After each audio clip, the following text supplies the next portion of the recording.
Good morning, ninth class. We are going to continue the chapter sound with the characteristics of the wave. Before moving to characteristics, giving you a quick recall that your sound wave propagates in the form of compressions and rarefactions. Compressions, the region where particles are very close. Rarefactions, the regions where particles are very far from each other. Right? Your compression region, that is where density is very high or particles are very close to each other, that regions are represented by the region of crest, and the regions where the particles are very far apart can be represented by the regions of troughs, that is here. So this is your crest and this is your trough. So your sound wave can also be represented by a wave in the form of crest and trough, that is hills or valleys. Right, so this is how your sound wave can be represented on a graph. Now moving on to its characteristics, what is the wavelength of a sound wave? The length of a single wave is called wavelength, right? So if we just look onto the diagram, the wave starts from here and here is only the one cycle. Or if I look here, the wave starts from compression and ends at rarefaction. Again compression starts. So the repetition starts from compression. So what is length of a single wave? So this is the length of a single wave represented by the symbol lambda. That is the Greek symbol lambda. Right? So in this figure, this is your wavelength. So how you can define the wavelength? Wavelength is defined as the length of a single wave, or it is defined as, right? But sometimes it's very difficult. Suppose the one starts from here, right?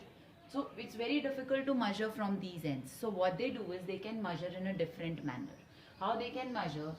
The distance between the two consecutive crests is also known as wavelength. The distance between two consecutive troughs is also known as wavelength. So this is the method to put your wavelength, right? Or define your wavelength. So distance between consecutive crest or consecutive troughs is defined as wavelength. Now moving on to your, what is the unit of wavelength? Unit of wavelength is meter.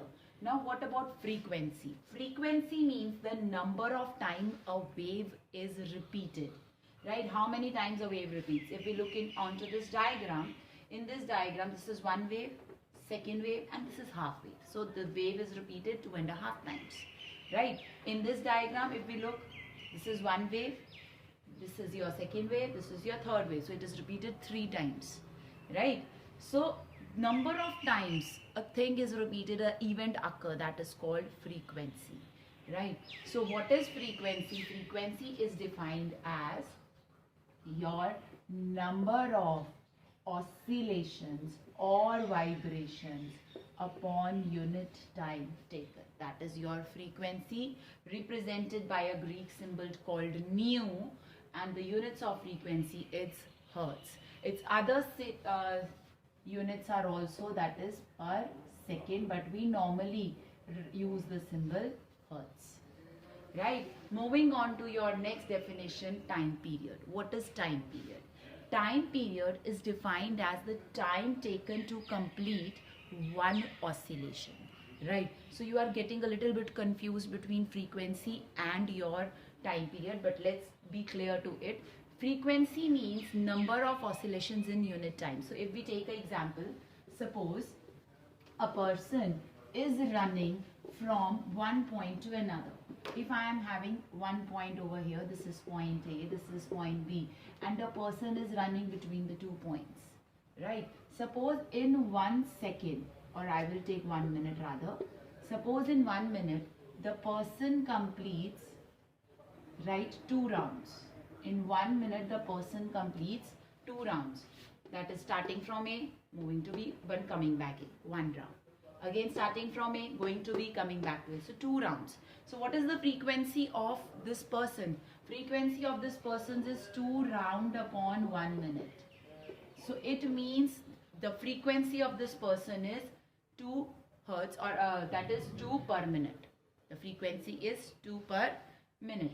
So what is time period? Now time period is time taken to complete one oscillation. So if I only consider one oscillation, how much time it takes, right? So that will be total time taken upon number of rounds.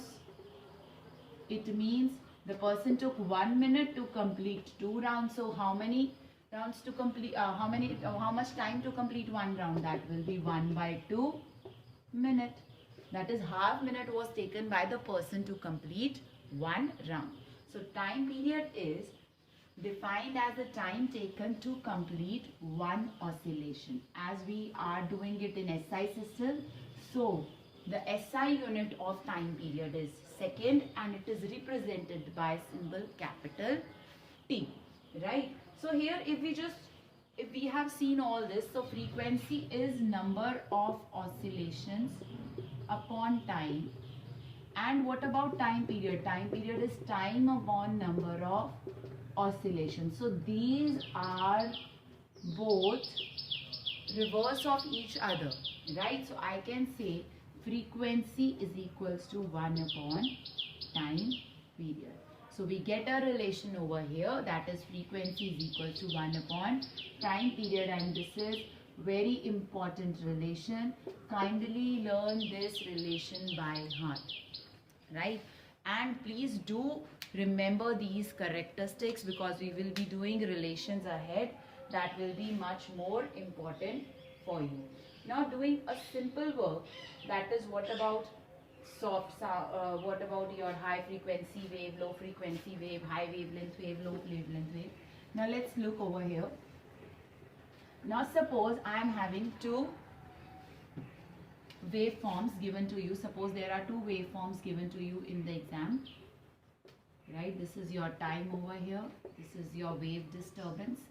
Wave disturbance means either density or pressure, anything you can take, right? Now suppose you are given with two waves. The first wave is like this. The second wave, this is wave A. The second wave, B, is like this. And the examiner asks you which wave has more wavelength. Now if we look into the diagram, right, इसको हम थोड़ा सा और बड़ा कर लेते हैं, let me make it a little bit big. So distance between the two crests, consecutive crest, is your wavelength. This is wavelength of wave A. And what about here? This is wavelength of wave B. In which case the wavelength is more, right? In case A, that is for the wave A, wavelength is more, right? What about now frequency? Now look here, in this figure, from this to this point, this is your one wave and a half wave. So only 1.5 wave is here, right? What about here? This is your one wave, second wave and third wave. It means more waves are here. So more repetitions are here. So in which case frequency is more. So wavelength of A wave is greater than wavelength of B wave. In this case, frequency of B wave is greater than frequency of A wave. It means B wave repeat itself more than A wave. Okay? Clear with this, everyone? So you can even tell which wave is having more frequency with the help of graphical representation and which wave is having more wavelength. Kindly do see your PPT side by side and listen to the lecture and kindly go through the characteristics, because I will be dealing more characteristics in the next lecture and formulas also. Thank you for today, class.